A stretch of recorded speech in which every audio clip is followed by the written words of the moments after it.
Good evening, students. Welcome again in chemistry class. We are studying chemical bonding and molecular structures. Today's topic is resonance. After studying ionic bond, covalent bond, metallic bond, bond polarity, then we learned limitations of octet rule. Now we have to study a concept which is called resonance. Now, what is resonance? Sometimes all the properties of a molecule cannot be explained by drawing one structure. We have to draw two or more structures to explain all properties of a molecule. The molecule may be of an element or of a compound also. For example, let us take an example. Ozone O3 O3 molecule. अब हमको explain करना है कि ये molecule कैसे बना, इसका octet कैसे पूरा हुआ, सभी एटम्स का लुईस डॉट स्ट्रक्चर्स बना के दिखाएंगे। फिर प्रैक्टिकली इस मॉलिक्यूल की जो प्रॉपर्टीज़ होती हैं उस स्ट्रक्चर से वो प्रॉपर्टीज़ एक्सप्लेन होनी चाहिए। लाइक इसकी शेप क्या है, इसका बॉन्ड लेंथ, बॉन्ड एंगल्स, बाकी केमिकल नेचर इसकी क्या है, तो वो सारा कुछ उस स्ट्रक्चर से एक्सप्लेन होता है। Then that structure is okay, is it? See, if we try to complete octet of electrons of all three O atoms, what we do? We write it like this: three O atoms, each O atom is having 6 electrons in valence shell, 2 pairs and 2 unpaired electrons. If you know their electronic configuration, पता ना? O में दो मैंने देखो pair में दिखाए हैं, दो अकेले अकेले दिखाए हैं। क्यों? Do you know?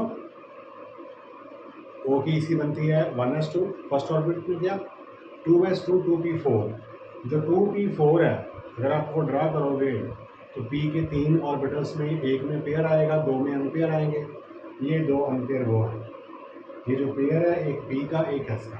ओके, चलो अब हम अगर इसको एक्सप्लेन करें ऐसे, इस ऑक्सीजन ने ऑक्टेट पूरा करना था, इसने इसके साथ 2 इलेक्ट्रॉन पेयर शेयर कर लिए, डबल बॉन्ड बन गया। ऑक्टेट इसका भी पूरा हो गया, इसका भी पूरा हो गया। ओके,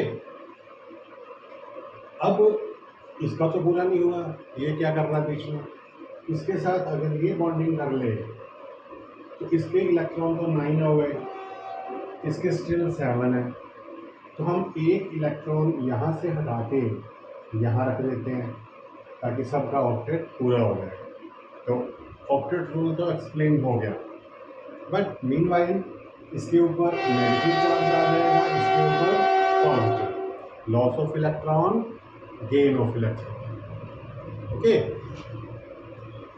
नाउ अगर अब हम ऐसा करें कि प्रैक्टिकली इस मॉलिक्यूल की बॉन्ड लेंथ और बॉन्ड एंगल नोट करें, ठीक है, प्रैक्टिकली मेजर करें, तो हम देखते हैं कि O सिंगल बॉन्ड O की जो बॉन्ड लेंथ है ना वो होती है अप्रॉक्स 148 पिकोमीटर, और O डबल बॉन्ड O की जो बॉन्ड लेंथ है वो चाहिए 121 पिकोमीटर।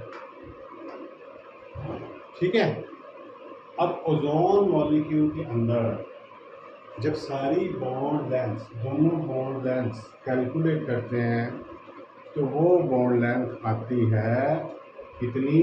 पहली बात तो दो अलग अलग बॉन्ड लेंथ नहीं आती, दो सेम बॉन्ड लेंथ आती हैं और वो आती है 128 पिकोमीटर, है ना? चाहिए क्या था कि जब एक डबल बॉन्ड है, एक सिंगल बॉन्ड है, तो एक लेंथ डिफरेंट चाहिए दूसरी से, लेकिन दोनों लेंथ सेम आ रही है। मोरओवर वो जो वैल्यू आ रही है वो डबल बॉन्ड की लेंथ से ज़्यादा है और सिंगल बॉन्ड की लेंथ से कम है। Is it? इसको फिर हम लॉजिकली कैसे एक्सप्लेन करें? हमने फिर ये सोचा कि हो सकता है कि लेफ्ट वाले ने डबल बॉन्ड किया हो और राइट वाले ने सिंगल बॉन्ड किया हो। बाकी डॉट्स पूरे कर सकते हो आप, है ना? ये पॉजिटिव रहेगा, ये नेगेटिव रहेगा, लेकिन बात तो फिर वही है। अगर ये डबल है, ये सिंगल है, तो ये 121 का होना चाहिए और ये 148 का होना चाहिए, लेकिन दोनों लेंथ सेम है। कितने की हैं? 128 की। तो फिर हमने ये एक कॉन्सेप्ट लगाया कि both these structures, structure A and structure B, are rapidly interconverted. ये एक दूसरे में कन्वर्ट हो रहे हैं, ठीक है? जैसे पंखा चल रहा है हमारा, है ना? जब फैन घूम रहा है तो हम जो उसके 3 आर्म्स हैं तो हमको एक रिंग लग रही है। ऐसे ही जब ये रैपिडली इंटर कन्वर्ट हो रहे हैं तो देखने वाले को इन दोनों का नेट रिजल्ट क्या दिखाई देगा? उसको ऐसा दिखाई देगा कि दोनों बॉन्ड मोर देन सिंगल है, लेस देन डबल, ठीक है? और ये लेंथ भी फिर दोनों का अगर हम एवरेज करेंगे, इन दोनों के सम का एवरेज करें तो अप्रोक्स ये 128 ही आएगा, है ना भाई? So this is called resonance. ये दो स्ट्रक्चर्स बनी हैं, इनको बोलते हैं रेजोनेटिंग स्ट्रक्चर्स, रेजोनेटिंग स्ट्रक्चर्स, और these are also called canonical forms. Okay, resonating structures और canonical forms, और जो दोनों का मिक्स होके बना that is called resonance hybrid, ठीक है? एक और बात, इस सेंटर वाले पे तो दोनों स्ट्रक्चर्स में पॉजिटिव चार्ज ही आ रहे हैं, है ना? और साइड वाले में इस पे है तो इस पे नहीं है, इस पे है तो इस पे नहीं है। हम उस नेगेटिव को दोनों में बांट देते हैं, पार्शियल इस पे, बाकी का पार्शियल इस पे। This is resonance hybrid structure of ozone molecule. इसका मतलब ओजोन मॉलिक्यूल की फिर स्ट्रक्चर एक्चुअल क्या है?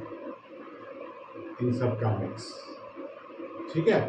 अब एक बात माइंड में बिल्कुल क्लियर कर लो कि रेजोनेंस कोई प्रैक्टिकल चीज़ नहीं है। It is just a hypothetical thing, it is just a concept. वो तो हमको प्रॉब्लम आई कि ओजोन मॉलिक्यूल की लुईस डॉट स्ट्रक्चर से बॉन्ड लेंथ एक्सप्लेन नहीं हो रही, तो उसको एक्सप्लेन करने के लिए हमने एक हाइपोथेटिकल लॉजिक दे दिया कि ऐसा हुआ हो। प्रैक्टिकली ना ये स्ट्रक्चर हमारे पास है, प्रैक्टिकली ना ये है ना ये है, it is just on paper, it is hypothetical concept. बात समझ में है? तो जब भी हमें किसी मॉलिक्यूल की सभी स्ट्रक्चर, सभी प्रॉपर्टीज एक्सप्लेन करने में प्रॉब्लम आती है, we take the help of resonance, ठीक है? Let us take another example. We have a molecule of CO2। अब CO2 मॉलिक्यूल है, CO2 की अगर हम बनाएं स्ट्रक्चर, बड़ी कॉमन लुईस डॉट स्ट्रक्चर, आपको पता है कार्बन के 4 डॉट्स होते हैं, O के 6 डॉट्स हैं। कार्बन ने अपने 2 शेयर किए इसके साथ, 2 किए इसके साथ, डबल बॉन्ड, और ऑक्सीजन के ऊपर बाकी के जो 2 हैं वो लोन पेयर रह गए, है ना? ये ऑक्सीजन का बॉन्ड पेयर बन गए, दो उसके ऊपर लोन पेयर हैं। कार्बन के इलेक्ट्रॉन ही 4 थे, तो चारों ही उसके बॉन्डिंग में इन्वॉल्व हो गए, तो कार्बन के बॉन्ड पेयर कितने हो गए? उसके अराउंड 4 हो गए, ठीक है? तो 2 बन गए उसके डबल बॉन्ड, और this is the molecule of CO2। अब जब इस स्ट्रक्चर से हम CO2 मॉलिक्यूल को एक्सप्लेन करते हैं तो प्रॉब्लम फिर वही, क्या कि जो C डबल बॉन्ड O की बॉन्ड लेंथ होती है ना, वो होती है 130 10 पिकोमीटर नॉर्मल स्टेबल बॉन्ड होता है, और भी कई कंपाउंड में होता है। और जो सी सिंगल बॉन्ड ओ की बॉन्ड लेंथ है वो होती है 121 पिकोमीटर, है ना भाई। अब CO2 मॉलिक्यूल को बॉन्ड लेंथ मेजर करने वाली प्रैक्टिकल टेक्निक से इसका बॉन्ड लेंथ मेजर किया, और वो पता कितना आया? वो आया 115 पिकोमीटर। ठीक है, हम क्या एक्सपेक्ट कर रहे थे, कितना चाहिए? 110, लेकिन ये 110 से ज़्यादा है। इसका मतलब बॉन्ड जो है वो डबल से कम है। जितना बॉन्ड ऑर्डर बढ़ता है उतना उसका डिस्टेंस कम होता है ना, बॉन्ड लेंथ क्या होएगी? कम होएगी। ट्रिपल बॉन्ड की लेंथ से डबल बॉन्ड की लेंथ ज़्यादा होएगी, डबल से सिंगल की ज़्यादा होएगी। जैसे यहाँ पे normally single bond CO 121, double bond 110। अब ये 115 है, मतलब सिंगल से कम है और डबल से ज़्यादा है, यानी कि ये बॉन्ड सिंगल से ज़्यादा है, डबल से कम है ना। This bond is more stronger than single bond but lesser stronger than double bond. तो CO2 के दोनों बॉन्ड डबल हो ही नहीं सकते। तो प्रैक्टिकल फैक्ट में हमारी थ्योरी पे ऑब्जेक्शन लगा दिया। तो हमने सोचा कि ऐसा करते हैं कि कार्बन का एक बॉन्ड O के साथ ट्रिपल कर देते हैं, एक सिंगल कर देते हैं। अब जब ये ट्रिपल करेंगे तो कार्बन के 3 बॉन्ड पेयर बन गए, एक इधर बन गया, और ऑक्सीजन का इधर कितने बचे बाकी के? 1 2 3 4 5 6 इलेक्ट्रॉन होते हैं ओके। इस ओके भी 6 है, 1 2 3 4 5 एंड 1 6।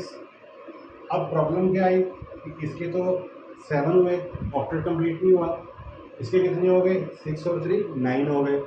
तो हमने क्या किया, इसका एक इलेक्ट्रॉन यहाँ से हटा के यहाँ रख दिया, तीनों का ऑक्टेट तो कंप्लीट हो गया।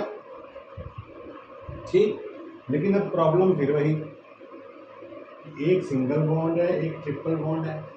ट्रिपल बॉन्ड की लेंथ कुछ और होनी चाहिए, सिंगल की लेंथ कुछ और होनी चाहिए।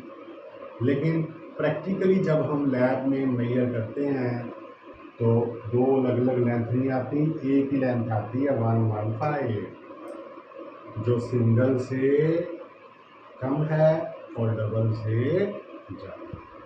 अच्छा, मोर ओवर स्ट्रक्चर को हम ऐसे भी लिख सकते हैं कि लेफ्ट वाला ट्रिपल बॉन्डिंग करे और राइट वाला सिंगल बॉन्डिंग करे, ठीक है। मतलब फिर CO2 मॉलिक्यूल की एक्चुअल स्ट्रक्चर क्या है, ऐसे डबल एरो डालते हैं। इस डबल एरो का मतलब होता है rapidly inter converting hypothetical thing, ठीक है। तो CO2 मॉलिक्यूल की स्ट्रक्चर A भी है, B भी है, C भी है। These three are the resonating और canonical structures of carbon dioxide। जो इनका हाइब्रिड बनेगा वो अब आप समझ ही गए, वो हम ऐसे ऐसे डैश डैश दिखाएंगे। ये जो बॉन्ड्स हैं ये रेजोनेंस के कारण ऐसा कर रहे हैं, बॉन्ड लेंथ इसलिए एक्सप्लेन नहीं होती। ठीक है भाई, अब आपकी बुक्स में कार्बन मोनोऑक्साइड की है, कार्बोनेट आयन की है, सल्फेट, सो मैनी। जब भी हमारा प्रैक्टिकल फैक्ट एक्सप्लेन नहीं होता तो we have to take the help of concept of resonance. ठीक है भाई। अच्छा, अब जब हम किसी भी मॉलिक्यूल की रेजोनेटिंग स्ट्रक्चर्स ड्रा करेंगे तो उसके कुछ रूल्स हैं, ठीक है।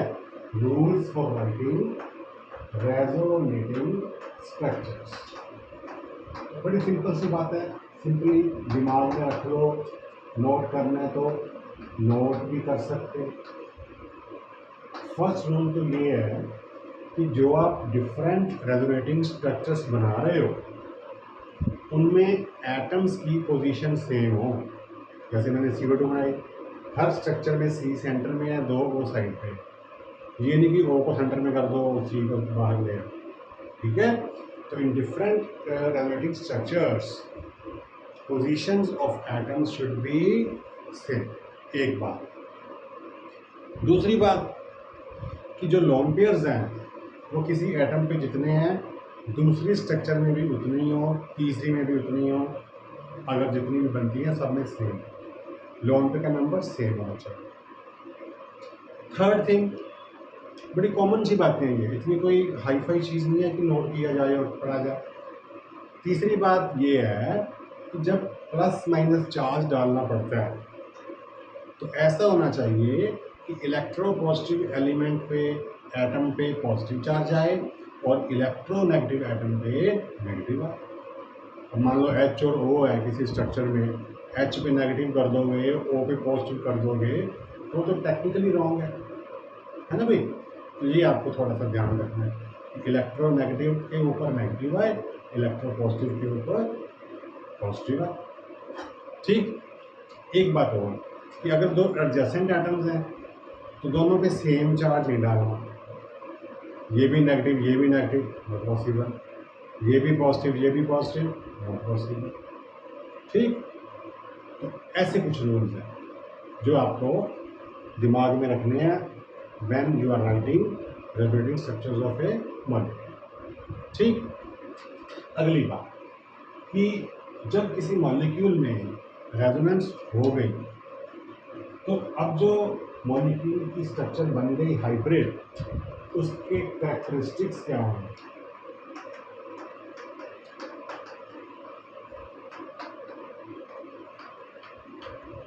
ठीक है, कि अब जो मॉलिक्यूल रेजोनेंस कर रहा है उसको क्या फ़ायदा या क्या नुकसान हुआ। सबसे पहली बात तो उसकी स्टेबिलिटी बढ़ जाती है, एनर्जी कम हो जाती है, स्टेबिलिटी बढ़ जाती है। डिफरेंट रेजोनेटिंग स्ट्रक्चर्स बनने से मॉलिक्यूल की एनर्जी डिक्रीज होती है। Obviously there will be increase in the stability, molecule will become stable. Organic chemistry में हम बड़ी सारी चीज़ें रेजोनेंस से ही एक्सप्लेन करेंगे। बेंजीन की स्ट्रक्चर में भी रेजोनेंस का बहुत ज़्यादा रोल आएगा, वो भी हम वहाँ डिस्कस करेंगे। ठीक है, दूसरी बात, रेजोनेंस होने से जो बॉन्ड लेंथ्स हैं वो सारी इक्वल हो जाती हैं, अभी आपने देखी, स्टेबिलिटी बढ़ जाती है। अच्छा, रेजोनेंस होने से जितनी एनर्जी मॉलिक्यूल की रिलीज होती है that energy is called resonance energy. क्या बोलते हैं उसको, रेजोनेंस एनर्जी। ठीक है, तो नेट रिजल्ट ये हुआ कि रेजोनेंस होने से मॉलिक्यूल में स्टेबिलिटी आती है। जैसे अब बेंजीन का मॉलिक्यूल है, benzene you know organic compound है C6H6, 10th में भी आपके सिलेबस में था। तो बेंजीन के मॉलिक्यूल में 6 कार्बन एक रिंग बनाते हैं। इसकी स्ट्रक्चर एक्सप्लेन करने के लिए हमको 3 डबल और 3 सिंगल बॉन्ड कार्बन कार्बन के ऐसे दिखा देते हैं। बट प्रॉब्लम फिर वही आती है, डबल बॉन्ड की लेंथ कुछ और होनी चाहिए सिंगल से, 3 लेंथ अलग चाहिए, 3 अलग चाहिए। But practically when we measure all bond lengths come to be same. There are many other things, many other facts which prove that 3 bonds are not different from the other 3. सारे bond एक जैसे हैं। तो इसलिए आपने देखा होगा आपकी बुक्स में जब बेंजीन की स्ट्रक्चर ड्रा करते हैं तो वो क्या करते हैं, 6 कार्बन की चेन बना के, सॉरी रिंग बना के सेंटर में एक सर्कल सा बनाया होता है। देखा कभी, इस सर्कल का मतलब होता है कि ये तीनों बॉन्ड अपनी पोजीशंस रैपिडली चेंज करते रहते हैं। It looks like a ring, this ring means 3 double bonds alternative. ठीक है, तो it is also due to resonance. ऐसी और बहुत सारी चीज़ें हैं जो हम एक्सप्लेन करेंगे रेजोनेंस से। But again mind it, resonance does not exist practically, it is just a hypothetical concept. It is used whenever we need to explain the practical facts. Okay, so this is all for today. In next lecture we will learn about shapes of molecules. Till then, goodbye, thank you.